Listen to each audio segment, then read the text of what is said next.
Dan huwa gvern li poġġa l-flus l-ewwel u qabel kollox iżda illum nafu illi pajjiżna għandu bżonn direzzjoni ġdida.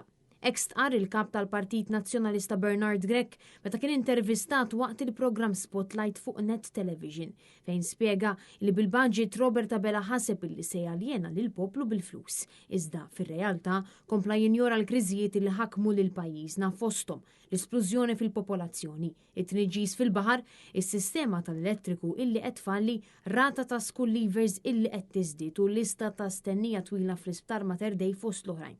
Bernard Grech insista illi l-poplu jrid mudell ekonomiku ġdid u huwa biss gvern ġdid nazzjonalista illi jista' jipprovdi dan. Bil-kap tal-Partit Nazzjonalista jispjega wkoll illi snin ilu kien il-Partit Nazzjonalista li jara fil-problema serja tal-overpopulation. Iżda l-Prim Ministru Robert Abela injora dan il-fatt. F'Settembru tal-2022 konna minna protesta.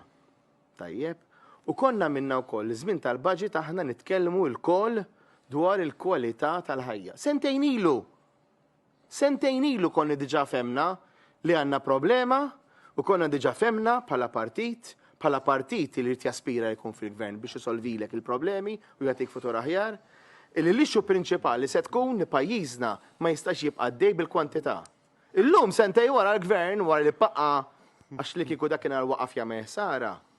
Ngħid jew ma fihiex x'għamel, mhux tal-injorana, tal-jagħmel sentej jkompli jkabbar il-problema. Issa qed jgħidilna lej pajjiż ta' kwalità. Il-kap tal-Partit Nazzjonalista spjega li r-replika ta' nhar it-tnejn se tkun riflessjoni ta' dak li verament għandu bżonn il-poplu Malti u Awċi. Bit-temi ta' din ir-replika mistennija jinkludu wkoll enfasi fuq is-sena miżjuda illi wieħed se jkollu jikkontribwixxi għas-sigurtà soċjali.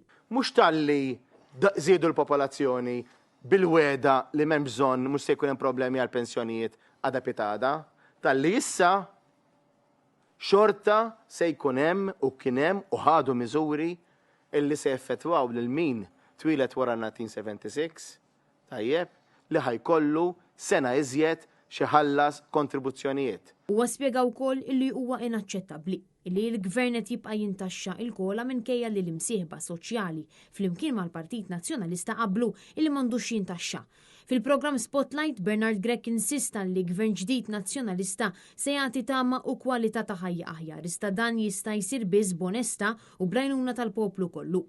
U evidenti li llum il-pajjiż għandu bżonn tmexxija bil-għaqal li tħares iva lejn il-problemi imminenti u nindirizzawhom, però li wkoll tkun qed tippjana medium term u long term għaliex kif qed jgħidu l-imsieħba soċjali u kollha qed jaqblu magħna pajjiżna għandu bżonn mhux biss viżjoni ma' direzzjoni ċara fejn il-koll nistgħu mmorru biex flimkien iva noħolqu pajjiż, noħolqu Malta żagħżugħa li flimkien ikollna il-kwalità tal-ħajja li jxirqilna. Intant, il-kap tal-Partit Nazzjonalista se jkun qed iwassal id-diskors tiegħu fil-Parlament nhar it-tnejn illi ġej, dan se jkun jagħti xandar live fuq Net Television.